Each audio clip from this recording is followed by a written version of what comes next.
eye in 1995. The Bills have a shot to become AFC East champions. Huge game against the Denver Broncos in just over an hour, and we're going to break it all down for you. But first, as always, got to remind you, we are sponsored by Picasso's Pizza. They've been serving up delicious pies in Buffalo for 4 generations now, and everyone knows them for their delicious cup and char pepperoni. They're open for takeout and delivery. They even deliver nationwide. You're probably sick of me saying it, but if you're a displaced Buffalonian like myself, no excuses. Now is the time to support local businesses. Please do your part. Support our good friends at Picasso's. Fresh out of a long day at work, we got Kevin Massari here. Kevin, you excited for this game? Sure am. It's certainly better than working my first Saturday of the year, that's for sure. Oh my God. But this is all we can ask for and more as Bills fans. Mm-hmm. The table's been set. It's pretty simple. You have a lower end opponent. Any opponent can win any single week. Mm-hmm. I've seen a little bit too much of the Bills who already won this game, which is not great. But it is an opponent you need to take care of. A team that's quote-unquote rebuilding, so it's an okay defense, has some good offensive weapons. They're fairly healthy on the offensive side of the ball, which could lead for some points. But guys that you need to take care of business. It's the first time ever in a lot of our lives, and since I was 10, so I'm a little older than you guys. But that I can say that they have the ability to control their own destiny for a division. And it happens today. We don't want to get into scenarios at the 99.6% playoff odds, 99% division odds. We can talk about some of that on our other shows, but right now it's one task. It's very simple. Yep. Like Sean McDermott says, one game at a time, one day at a time. And we've got Meerkat here to round out the trio, architect of the dart of the day. Before we get into the Bills Broncos, got to ask, what did the dart do for us to this morning? The dart is on an under today. It's on, let me pull it up real quick. It's on the under at Ole Miss LSU. Big number at 74.5, so I don't hate it. But SEC football, you kind of expect scoring, so we'll see what the dart's thinking today when it actually plays out. What are you doing taking all these totals? I hate it. Yeah, after the over bettors in the MAC championship, don't want to mention that too much, but after they got messed up after getting 56 points in the first half and 10 in the second, something like that. I'm never safe with an over-under. Got to parlay with a few of them in there, so, got to be a little nervous about that. We'll talk about that later. We do have a big game to talk about here. We'll get right into it, talking about the Broncos, both sides of the ball. Starting on the offense, we were just looking at inactives before we started recording here. They are going to be without DeMar Dotson, their starting right tackle, which is a good news for the Bills. Other than that, pretty healthy on the offensive side of the ball. Kevin, starting with you, I'm not super nervous about the Broncos offense. If Phillip Lindsay and Melvin Gordon weren't both stumbling into this game, both coming off questionable earlier today, maybe I'd be worried about the run defense a little bit, but there's not a whole lot there that worries me. What about you? You got to work. I mean, you mentioned it's based on the health of Lindsay's been pretty poor lately, but it's based on the health of that running game. It is good enough to kind of find that weakness in the Bills' run defense. I'm not at all worried about their passing game. They do have some talent in Tim Patrick, a guy I didn't think would ever develop. They've liked forever there. Jerry Jeudy is a highly touted, first-round pick. KJ Hamler, another second-round pick. And a couple of guys here and there that they like. They have a good return man, Deontay Spencer from Pittsburgh that they like a lot. Deshaun Hamilton plays a little bit, but not really worrisome there. So they do have a fine 3 set, kind of Noah Fant's kind of fallen off into any of your fantasy players out there. Noah Fant's kind of fallen off the cliff, doesn't really do much right now. Bills are a little vulnerable at the tight end spot, depending on what they do, especially if the game, the Bills are up and they're playing a little bit more that cover 3 or different types of zones. That tight end does seem to find those zones. So watch Noah Fant in this game, especially if they're trying to come from behind, down 10, down 14. Watch Noah Fant do his magic. But other than that, their offensive line's playing a little bit better. Garrett Bowles has been pretty good. Dalton Risner is really good. Lloyd Cushenberry's an average center, but they are missing Dotson, so I'm not sure if they've released who's going to start at right tackle there, if it's Elijah Wilkinson or what they're going to do there at that right tackle spot. But that right side of the line does not overwhelm me at all. So the Bills need to get after it. They do have a semi-strength in the left side of the line. So if they can run the ball, establish offense, it'll be a good football game. If they struggle there, it's not even going to be close. So it really depends on this side of the ball, what they're going to do, and how that right side of the line looks. Because if it's competent, they might be okay. Mm-hmm. And they might do some sort of things well, because they can throw the ball okay if Locke's looking good. Yeah. And their defense guys, it's banged up. They're playing cornerbacks. I could be their cornerback too right now. Michael Ojemudia is a guy that is their number one corner, going to be guarding Diggs, a third-round pick who struggled. Yeah. Got him over 100 ranked PFF cornerback. And they're playing some guys they've never even played before. Nate Harrison just came in here. Devontae Bosby, who they've cut already. Who fans seem to like this guy. So we'll see how he's able to do against Gabe Davis. And they're playing a converted safety in Will Parks at nickel cornerback to guard Cole Beasley. So we'll see how that works. We talk about it on the show all the time. The team doesn't have a nickel cornerback. They're in trouble. So they don't have a cornerback one. They don't have a nickel cornerback. They're in trouble defensively, but they can still get. They still play good defense. I like their linebackers a lot with Alexander Johnson and Josie Jewell. So that's my long rant to say their offense needs to be better. They need to not turn the ball over for Denver. And is their defensive line going to be good enough? Shelby Harris is a good player too. We'll see, because those DBs certainly aren't. Meerkat, sticking on the offensive side here. We talked about the running game. Briefly touched on the receivers there. What sticks out to you here about the Broncos offense, if anything? Just this young group of receivers they have. They came into this year, hoping Cortland Sutton would be the number one guy, bring in Judy, bring in Hamler to, kind of develop behind him, work into the system. Sutton goes down for the season. They're thrust into the top receiver roles. Kevin brought up Tim Patrick. He stepped up a bit. Noah Fant, he still has talent, and the Bills are vulnerable at tight end. So I think they have the weapons for Locke, who's coming off his best game of the season last week against the Panthers. 4 touchdowns, no interceptions. He did fumble twice, but he's stepping up late in the season, and I don't know. He scares me a bit. If we don't get pressure on him today, that's going to be the big thing, is if Locke can just get the ball, he has time to get the ball to his receivers in space, because Hamler's kind of starting to take over that top receiver spot from Judy, who is drafted and more highly touted above him.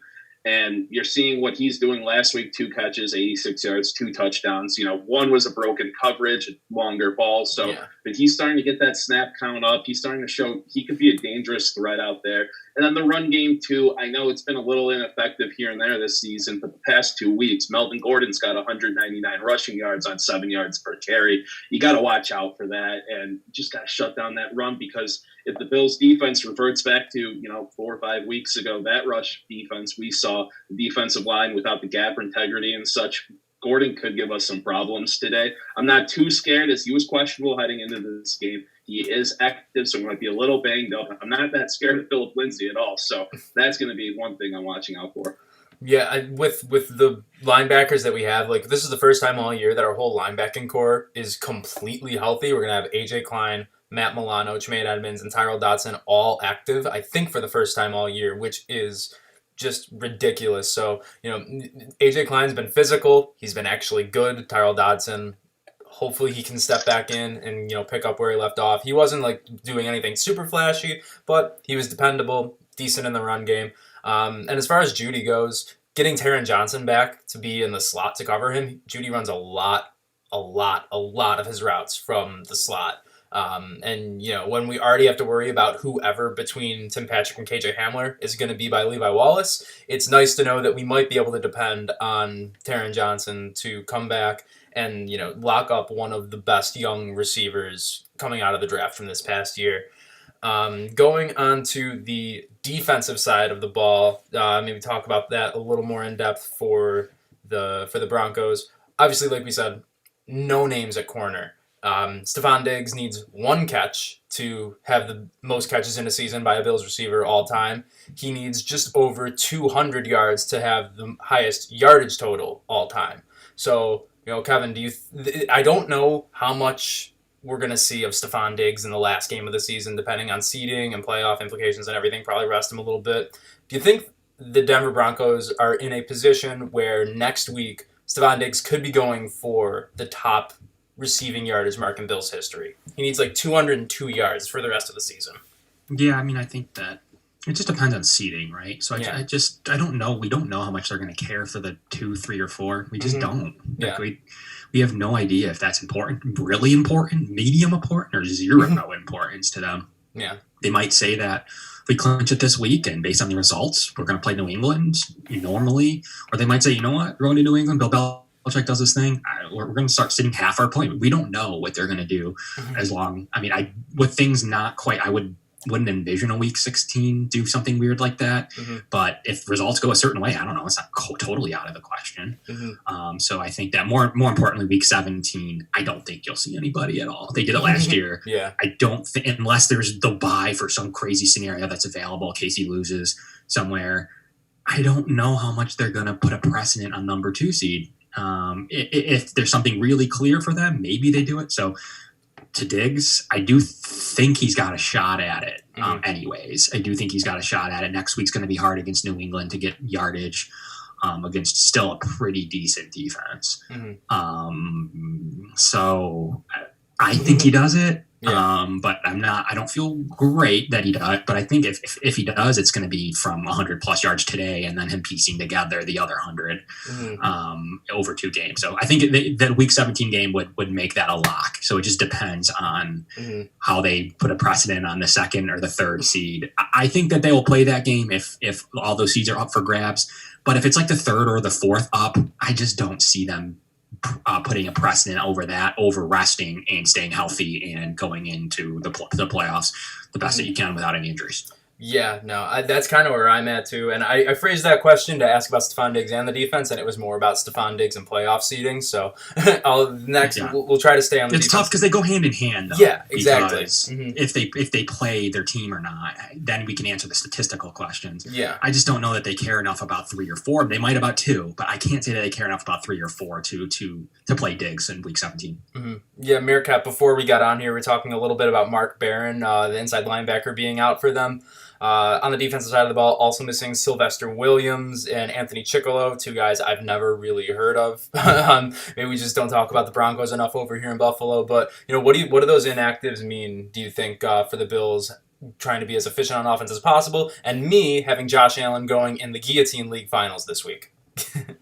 I think the only inactive that really matters is Mark Barron. He's a guy who came into the league as a safety, transitioned to linebacker. He's one of those guys who can cover the field. He can play great coverage. He's hard-hitting, though. He's not afraid to get down there in the trenches. So it's a big hit to a Broncos linebacker core that's not too strong. But one guy to watch out for on that defense today, I think, is Bradley Chubb.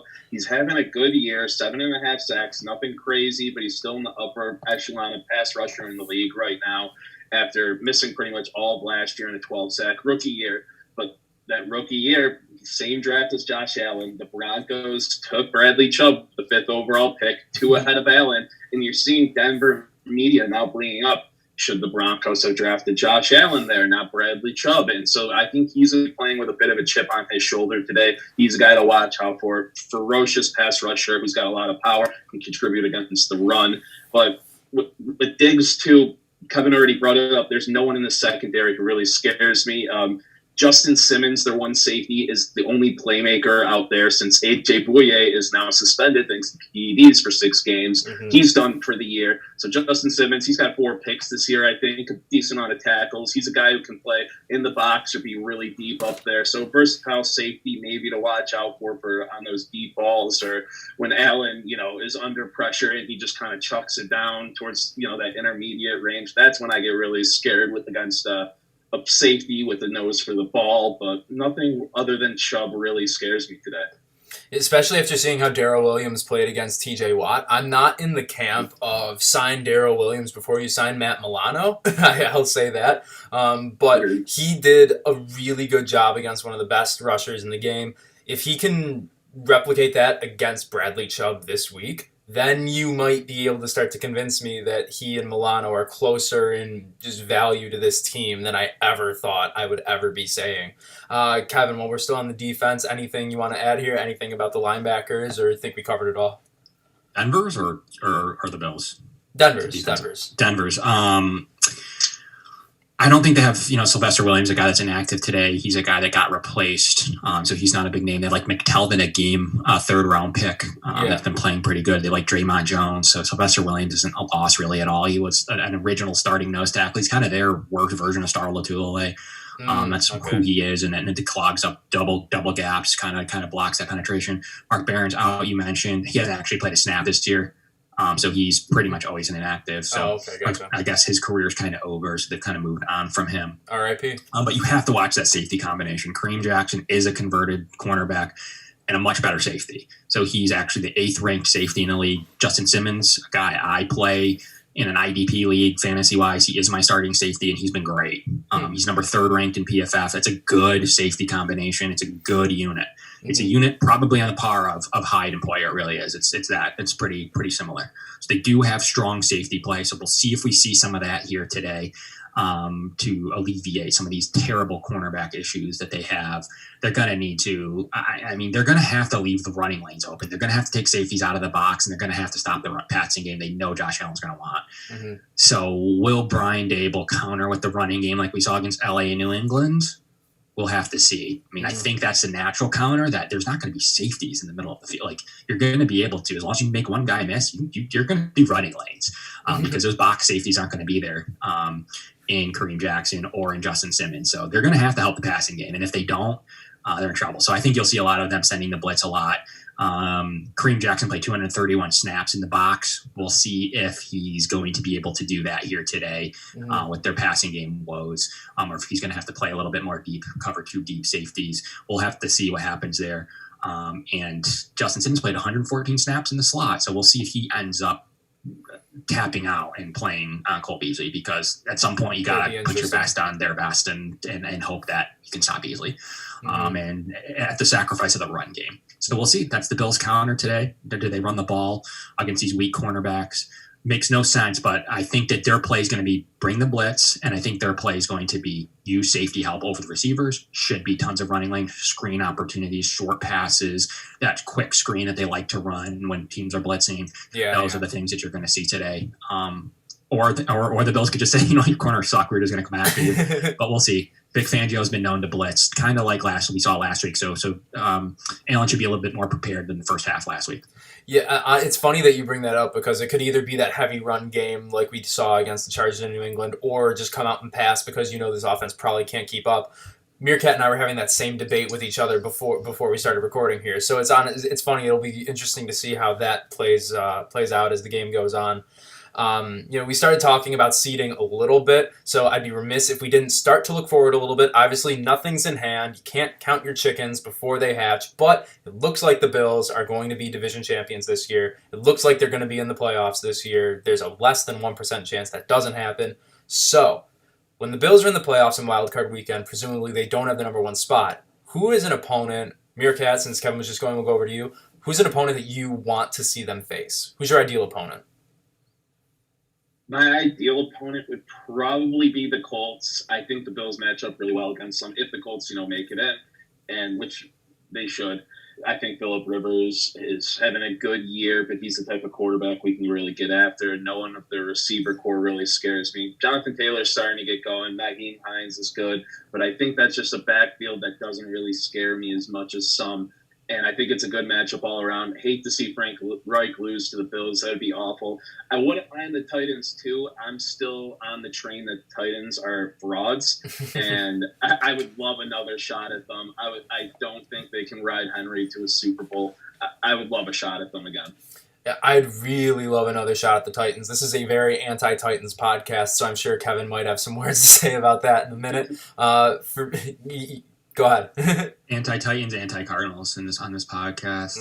I just never get over the fact that wasn't a Hail Mary call, and the fact of how much I hate Titans and their fans. So both of those will live in infamy for me for a while. Yeah. We're in lockstep on that, and it'll be nice to have someone to hate on both those franchises with for a while. Franchise I've been all hating on for a while. Love the Bills to face them in the playoffs. I really like us against the Cleveland Browns. I really do. Baker against Josh, the Browns against the Bills in terms of their droughts. The storylines would be absolutely fantastic, and they kind of play into the way that the Bills play against opposing offenses is that they run the ball a lot and they throw it when they need to.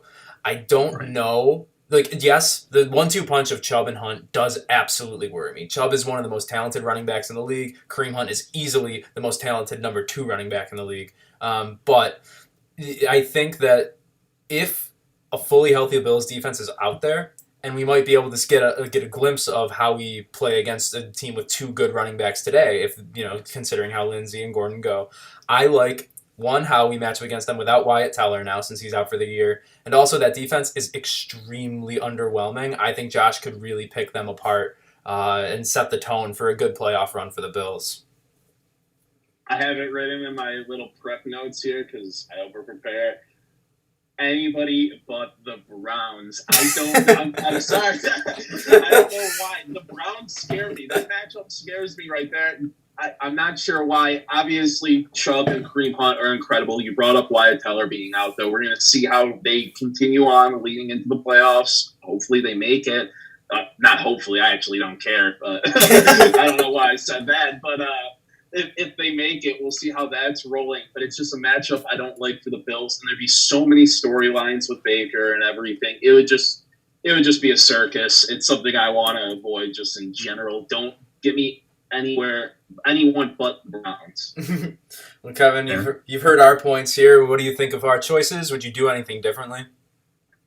I like both your picks. Those are the 2 teams I would personally pick. I don't want to play the Titans, though. They have beaten us. They do have a good defensive coordinator, good zones. I hate the team so much. I just don't want to have to deal with it. So for me, it's not the Titans. Mm-hmm. Ravens can always scare you how good Jackson is. Everyone thinks they lose in the first round every year anyways. So to me, I think they have something to prove with that good defense and a good enough offense right now. So I don't really want to play them. But for me, it's the 2 bottom teams. I mean, the Raiders have any shot at it, then it would be the Raiders. I wish. They're so bad. That's why I was really, because I do think they had a way in. Yeah. And the Dolphins, they suck. I'll gladly take the Dolphins. They've had a 260 winning percentage against teams with winning percentage. 260 is their strength of victory. And it's just not a good team. They've gotten lucky. They're playing a rookie quarterback. Just running back galore mismatches. Like they just, Savion Ahmed, and they've played, guys that'll just step in. And I think the game that they played last time was worst case scenario with how that game went, and Bills still won. So I like them in the first round, especially if we're talking about having to play the Titans or Ravens. I'll take the Dolphins or the Raiders. Mm-hmm. To me, though, if we're picking someone a little bit better, I'm probably going Browns. I don't think they're good. I think they're frauds. They haven't beaten anybody. They do have a good enough defense, but not what I saw against Baltimore. Not then. Mm-hmm. If that's a defense I'm going to get, I'm taking Browns because I don't think they're good. The running game scares me. The passing game doesn't. Jarvis Landry being their only player, not worried about Higgins. I will say I do kind of like Donovan Peoples-Jones, the rookie. I think he's having a good year, but it's nothing that's going to scare me off of facing the Browns in round 1. Yeah. Mm-hmm. I think that the Bills would do everything they can to stop the run. They would kind of do the Brandon Jacobs play, and if Baker beats you, so he beats you a little bit. But to me, I'm going Browns. These teams are all good. They're all 11-win teams. So it's not like we have great choices. It's not like there's a New England team, 8-8 New England team that's not good. Yeah. You're going against, and I wouldn't want to play them either just because of Belichick. Yeah. But to me, Dolphins, Raiders, if they snuck in, Browns, Colts, I don't overly respect. But I still respect the Titans. I still respect the Ravens. And then, those would be the 2 I don't want to play. Mm-hmm. Yeah, it's fun.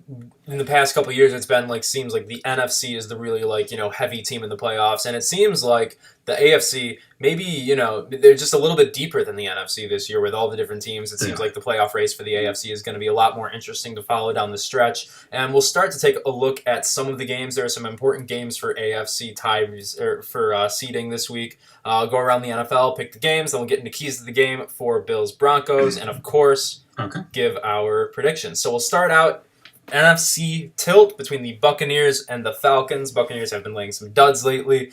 I don't think that Falcons defense is going to be good enough to stop Tom Brady when it gets time for making the playoffs. I think he's going to get serious, and maybe we finally see Antonio Brown do something against a subpar defense, finally get going in a Bucs uniform. I think it'll be an easy win for them.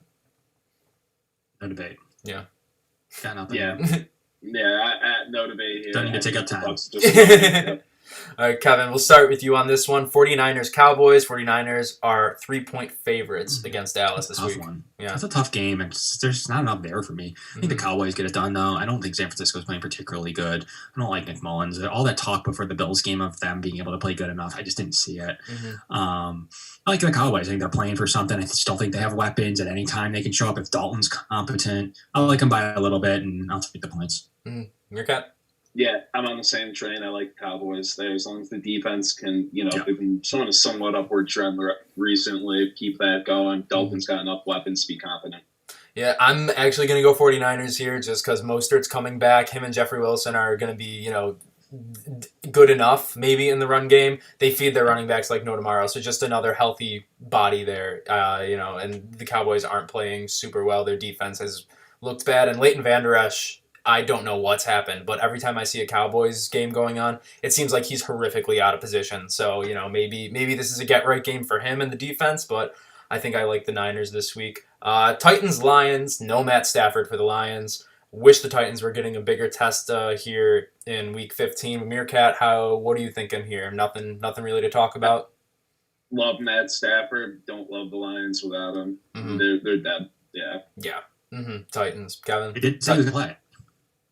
Oh, he did? Yeah. Stafford's in? They just said today Stafford's playing. Oh, well, good thing I got the spread after they said Chase Daniel was going to start. That's not good. Yeah, no. The Schefter or someone maybe a couple hours ago. Damn. All right. Yeah, I like Stafford. I think that I don't know. It's right. I don't know how healthy he is, so it's a fair point. But if he's playing, I think he's got a lot to prove of where he's going to be next year and a lot of different things. I like Detroit if he plays. If he plays, which they're saying he is. So I don't have any reason to believe that he's not. I'm not crazy. I like his weapons. I like Swift.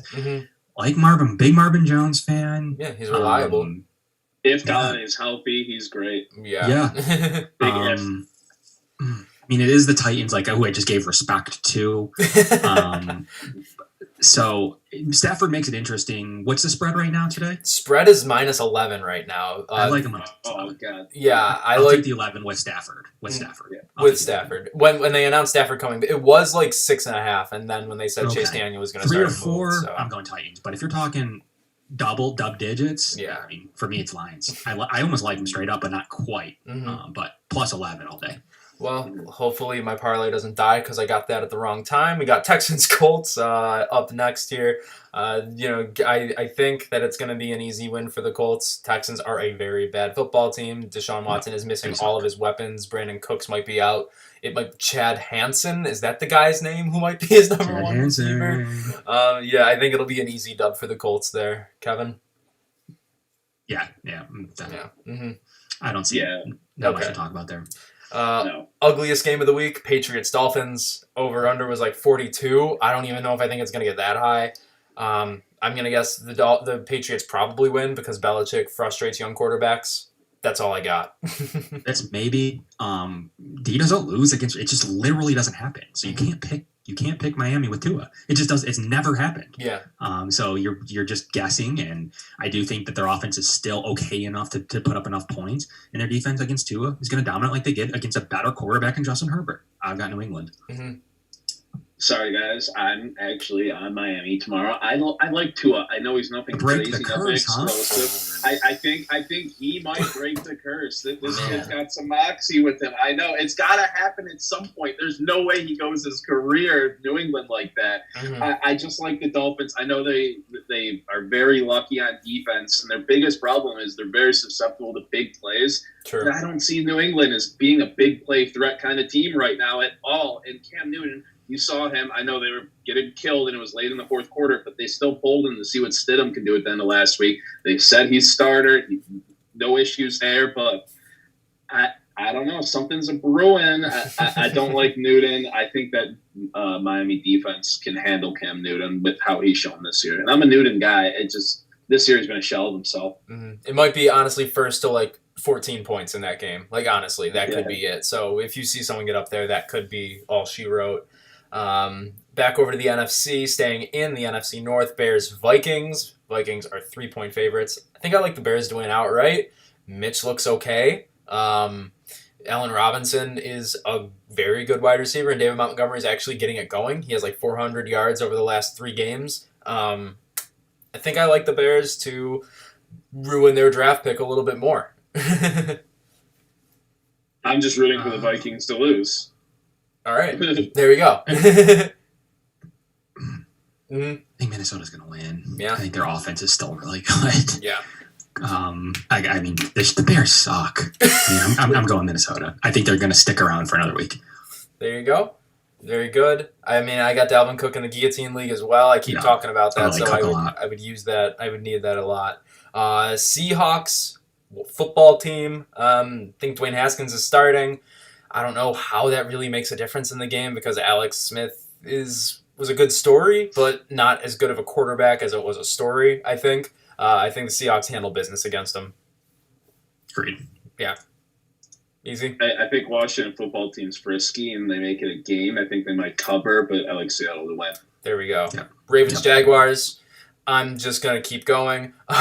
Jets, Rams. I'm just going to keep going. Eagles, Cardinals. This could be a fun game. This could actually be a really fun game between some young quarterbacks. I know the Eagles and the Cardinals both play a good bit of man coverage, and Kyler and Jalen Hurts both do well against man coverage, at least historically speaking, for Jalen Hurts over his college career. I think I like the Eagles to win. I feel like the Cardinals have regressed a little bit on defense, and we've talked about it a lot. Don't think they were as good as people ever thought they were this year, and myself included. I fell for the Cardinals. I fell for their fraudulent ways. I think the Eagles are going to win this one. I got Cardinals. I don't see the Eagles continuing their winning streak.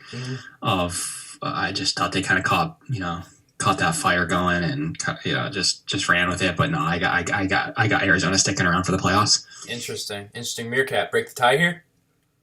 I like it to be a good game. I like Hurts and what he showed last week. The Eagles are feisty, but I'm leaning Cardinals. I like the Cardinals. I have a few season props on them. I still need them to hit, so I'm rooting for a win. I think they can get it done. Chiefs Saints, really exciting game. I think this will be the national game at 4:25 tomorrow. I think I like the Chiefs to win. I like them to cover the 3-point spread. If Breeze was in, it might be a little bit more of a game, but Michael Thomas is out now. I don't think Taysom Hill is going to be able to elevate anybody in that offense. That's it. Okay. Yeah, little DDZ sneak peek for tomorrow. Chiefs -3 is going to be an absolute hammer. I think they crushed New Orleans tomorrow. I don't like Taysom Hill. I hated how great he looked. Starting to fill in. Finally, 2 turnovers last week. Didn't look good. Lost to the Eagles. I'm all over the Chiefs. Browns Giants. This got flexed into Sunday night. Literally a weird flex, but okay. I don't even know. I think the 6-point spread for Cleveland is too big. I feel like the Giants are going to cover it for sure, but I feel like Cleveland's just going to win a bad primetime game. I don't know. I like the Giants. Really? I think they're going to stick around. You and I don't agree on anything. I swear. I think they get it done. I think the Giants is Jones With playing Colt McCoy for sure. Revenge game. I'm pretty. That'd be a good question. On Twitter earlier. Mm-hmm. Colt McCoy. Yeah, Colt McCoy to start for Giants in Week 15 as Daniel Jones deals with his injury. I just think the Browns are going to lay an egg down the stretch. It's just this gut feeling. I just have a gut feeling the Giants are going for the division. I think it could be a Colt McCoy revenge game. I liked him with Jones. I just have this feeling about the Giants and Wayne Gallman doing enough to stay around in the division. I think they're going to get that motivation with seeing some of their other teams in their division lose tomorrow. I think the Eagles are going to lose. The Redskins are going to lose. So I think they're going to get that motivation personally. I could see motivation is a dangerous thing. Meerkat, super dangerous. How do you feel here? If Danny Dimes was playing, I'd be all over the Giants. I love their defense this year. Defense is good. Colt McCoy, I just don't think he has enough. I like Cleveland's defense. The Giants' offensive line is much improved. Andrew Thomas was huge for them. But I think Cleveland just gets to them, rattles Colt McCoy. Mm-hmm. And last game of the week, Steelers-Bengals, Ryan Finley starting. So we're going to get into the keys to the game for the game today. Kevin, why don't you kick us off here? What's your key for a Bills victory? Keys to the game, I'll give one on each side of the ball offensively for the Bills, is to find what they're doing and counter. I mean, that's it. Yep. Like we talked about earlier on the show, are they going to cover and use those strong safeties to cover? Or are they going to bring them in the box, stop the run, and just say beat? I mean, it's just going to be a counter. Are they going to blitz? Then I want really quick passes, and I want blitz beaters and man beaters and things like that. Cover zero beaters. I think it's that counter move on offense. So if they're going to cover your receivers with their strong safeties, it's going to be, they're going to do what they can to limit their throwing game. You need to run the ball. So we're gonna need to see that counter punch. That's key to this game. Like they did it last week. We need to see it this week. What does Vic Fangio do, and how does Brian Daboll adjust to what Denver does on defense? Because no one knows with those weak corners if they're going to give them help or if they're going to blitz. So we'll see. The Bills need to counter that on defense. I think they just need to play their game, not get gashed by the run, and just hold the defensive front. Just gap integrity. As long as they stop the running game, I don't see it from Drew Lock. But if they're getting beat in the running game, Drew Lock's going to start to be more dangerous. Stop the running game. Mm-hmm. Meerkat. Kevin literally took almost everything I was going to talk about, so please tell me you have another bullet point on your notes there. He hit on my defense. I'll hit on both sides of the ball real quick. Cool. Offense, I'm really going to be watching for the duo in the backfield, our two-headed monster with Moss and Singletary. Saw Moss get 59% of the snaps last week compared to Singletary's 40. They're trying to distinguish maybe a guy, even though there's been a good harmony between the two out of the backfield, but you're going to want to see someone distinguish themselves. You're going to want to see one of them break 86 yards this year, and against the Broncos defense that's allowed 200-yard rushing 3 times this year, 100 yards in every single game but 3. One was like 97 that, counted towards that. I think one of them can really distinguish themselves today. Big day for the running game. I was telling you before, I don't think we deviate from our game plan, but I can see this being the type of game where we try to control the clock, we slow things down a bit, and if we get the run going, we ride with it, because going to Denver with, COVID protocols and everything in the winter when the air is even thinner, it does matter. It does wear on you a bit. So I think that things slow down for that offense a bit today, and I want to see Singletary or Moss, someone step up and be, hey, I'm the guy. I want that today. And on defense, like Kevin said, I think the defensive line is the biggest thing. They've got a ton of help from the linebacking core. They've got a ton of help from the secondary you saw last week against the run, but that gap integrity is so important today. And you're just going to want to see somebody, make tackles on the defensive line instead of just clogging things up. I want to see block shed tackles being made at the line of scrimmage. Yeah, for me, it really just comes down to the run game on both sides. You show that you can run the ball. Doesn't mean that you have to run it down their throats the entire game. But if you show that you can, then that, like how Kevin said, that's going to make them adjust, and that'll just open up the passing game. Same thing on the defense. If you stop Melvin Gordon or Phillip Lindsay, just stop one of the two, because it's rare that they're both productive at the same time. Just that alone will limit Drew Lock. He does have the potential to throw for 4 touchdowns. He has the potential to throw for a ton of yards. He reminds me a lot of Josh Allen pre-ridiculous leap. Mobile guy. Accuracy That's issues. what Denver Broncos live off of. That he's going to be Josh Allen. Exactly, yeah. And it's fun because Josh Allen's going to be the poster child for one more year out of this guy forever now, if he keeps this up, of course. But yeah, just control the run game on their side. Make sure that you show that you can do it on offense. Don't deviate from the normal game plan, though. We're good at throwing the ball. Josh Allen has been very good at throwing the ball. He's used to playing in the mountains. In the Mountain West, when he was playing at Wyoming, he was actually at a higher elevation than they play in Denver in the Mile High City. So that's true. And also, maybe a big Isaiah McKenzie game. He played in Denver for a little bit. He's used to playing up there. Not saying that, it doesn't take a toll on you leaving and then going back, but he might be able to, be out there more consistently than we usually see. He might see closer to the amount of snaps as Gabe Davis this week, just because he's used to playing in that. And let's not forget one thing: their offensive line's it's average and it's banged up a little bit. Yeah. With the Dotson being out, they cannot afford any injuries on the offensive line. If you're Denver, just like Pittsburgh got into some trouble last week, losing 3 at the point, really 1 and 2 throughout the game. Yeah. They have Kelvin Anderson, a guy from the Jets. Austin Schloten, a street free agent, and Mutai, 6th-round pick behind their starters today. So something to note, they cannot afford one of those guys to be banged up short-term or long-term in this football game. And I still think John Brown in the elevation had a little bit to do with him not playing. Yeah, with the sickle cell trait, right? Yeah, in this game. And then 8 days extra to rest. It all made sense that we'll see him against New England. I do think he'll need a tune-up game, so we'll see John Brown next week. But yeah, I mean, we'll see if there's a storyline there for Isaiah McKenzie. But the elevation won't affect Josh Allen. That's a given. Will it affect the defense? That's what we need to find out here in a very short time. So why don't you? That's why I think the run is big today. Keep the defense off the field as much as possible. Don't let them get worn out because someone gets a little tired. They miss a step. They get beat by one step. That's when Drew Lock can hit those deep balls. And you brought up. Just one guy going down in that Denver offensive line will be a travesty for them. Glasgow was questionable coming into this game. He's banged up. He's still playing, but that's something to watch for. If he goes down, they could be done. Yeah, with how physical and just productive the defense has been lately, wouldn't be a shock if we test their depth a little bit by banging them up in the middle of the game. Not saying we're going to try to hurt them, but I think there might be some coincidental little things happening throughout the game. But Kevin, you asked how do you think the whether the elevation is going to impact the defense. Answer your own question for me. What do you have for a score here? How do you think it's going to play out? Do the Bills on their own clinch their first division title since 1995 today? Yeah, I mean, there's matchups galore favoring the Bills. It is a football game. They have talent. These things are still fairly razor thin across the board. Could elevation be enough? I don't know. I don't think so. It's a weird talking point, but maybe. For me, I have the Bills doing it themselves, getting it done against these bad, banged-up cornerbacks. Does Vic Fangio have something to say about it? But I have the Bills in this one 30-20. I have a 10-point game. I think that there'll be times when you're like, are they going to make a push for this thing? I do think being home, having some advantage with that elevation a little bit.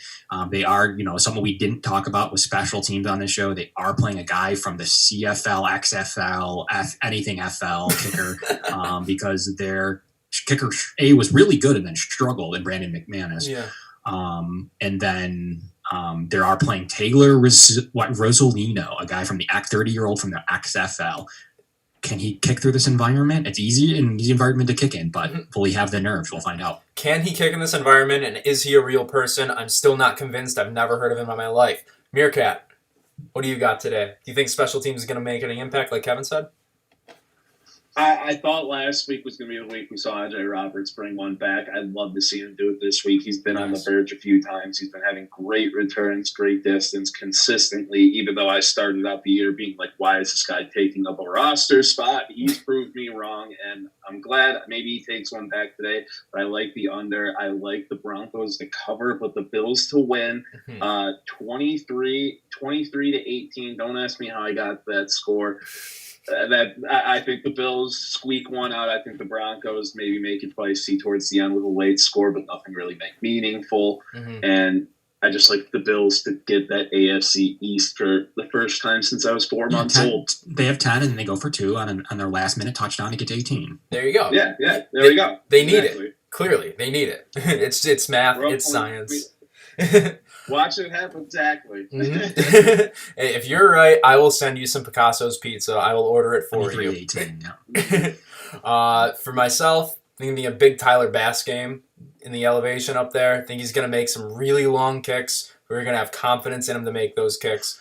I am siding more towards Kevin with the over. I don't know what the over-under is, but I think it's going to be a little higher scoring than you do, Meerkat. I think that the Broncos, they're going to score somewhere within the range of 20 to 30 points. Bills are going to be able to put up points. Maybe not at will, but depending on what Vic Fangio does and how they adjust. I do see a 31-23 win for the Bills.